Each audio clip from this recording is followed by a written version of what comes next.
নমস্কাৰ ফ্ৰেণ্ডছ, আশা কৰিছোঁ আপোনালোক সকলোৱে ভালে কুশলে আছে আৰু মই আজি এটা আপোনালোকৰ মাজলৈ ধুনীয়া ৰেচিপি লৈ আহিছোঁ। এয়া ব্ৰইলাৰ চিকেন হয়। চিকেনখিনি মই বইল কৰি লৈ লৈছোঁ 6-7টা মান হুইচেল মাৰি, আৰু এতিয়া মই এয়া মাংসখিনি উলিয়াই ল'ম আৰু মই কেনেদৰে বনাওঁ আৰু কি ইনগ্ৰিডিয়েণ্টছ লাগিব এইখিনি গোটেইখিনি জানিব পাৰিব। আপোনালোকে ভিডিঅ'টো চাই থাকিব আৰু শেষত আপোনালোকে ৰেচিপিটো কেনেকুৱা লাগিলে কমেণ্ট কৰি জনাবলৈ নাপাহৰিব। এতিয়া বলকচোন আমি মাংসখিনি উলিয়াই লওঁ।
মোৰ মাংসখিনি উলিয়াই ল'লোঁ আৰু ইয়াৰ পৰা বাছি এটা বস্তু উলিয়াই ল'ব লাগিব।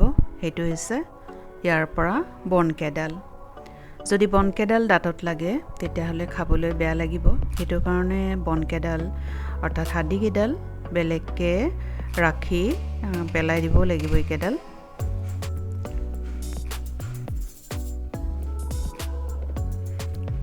আৰু এনেদৰে মই বাছি গোটেইখিনি পৃথক কৰি লৈ ল'লোঁ। এতিয়া এইখিনি বনাবলৈ মই কি ইনগ্ৰিডিয়েণ্টছ লৈছোঁ এইখিনি এবাৰ চাই লওঁ বলকচোন।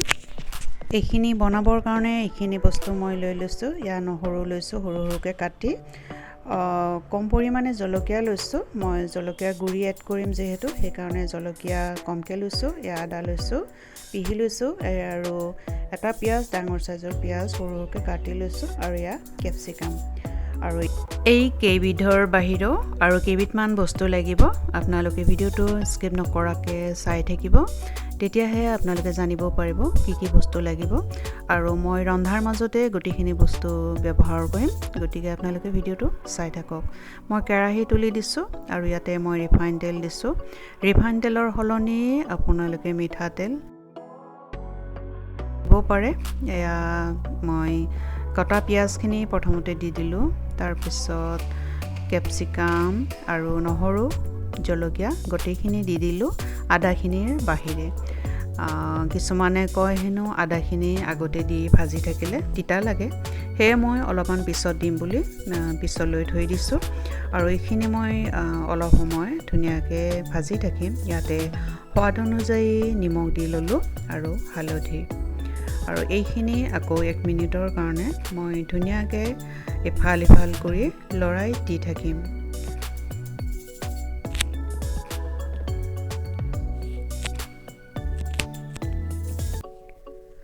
এক মিনিটমান পিছত আকৌ মই এনেদৰে খন্তিখনেৰে ভালদৰে লৰাই এতিয়া মই মাংসখিনি দি দিলোঁ। মাংসখিনি মোৰ বইল কৰা আছে, কিন্তু তথাপিও মাংসৰ যিহেতু গন্ধ এটা আছে, আৰু অলপমান আৰু সিজিবলৈ ধুনীয়াকৈ অলপ সময় ভালদৰে ভাজি ল'ব লাগিব। মই কম পৰিমাণে তেল দিছোঁ, যিহেতু মই ৰুটিৰ লগত এয়া খোৱা হ'ব আৰু ৰুটিখনত তেল বা বাটাৰ ব্যৱহাৰ কৰা হ'ব। সেই গতিকে মই তেল অলপমান কমকৈ দিছোঁ। আপোনালোকে যদি তেল বেছি কৰি খায় বেছি কৰি দি ল'ব পাৰে। আৰু এইখিনি মই ভালদৰে লৰাই 1 মিনিটৰ কাৰণে বা 2 মিনিটৰ কাৰণে মই ঢাকন মাৰি দি দিছোঁ। আৰু 2 মিনিট পিছত মই ঢাকনখন খুলি আকৌ এবাৰ চেক কৰিছোঁ কাৰণ তলত লগাৰ এটা ভয় থাকে সেইটো কাৰণে মই বাৰে বাৰে এবাৰ ঢাকন মাৰি দিছোঁ আৰু এবাৰ আকৌ ঢাকন মাৰি উঠাই ভালদৰে লৰাই দি লৈছোঁ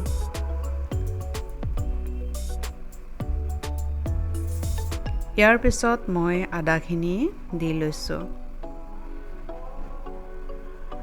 আদাখিনি দি আকৌ মই ভালদৰে লৰাই দিছোঁ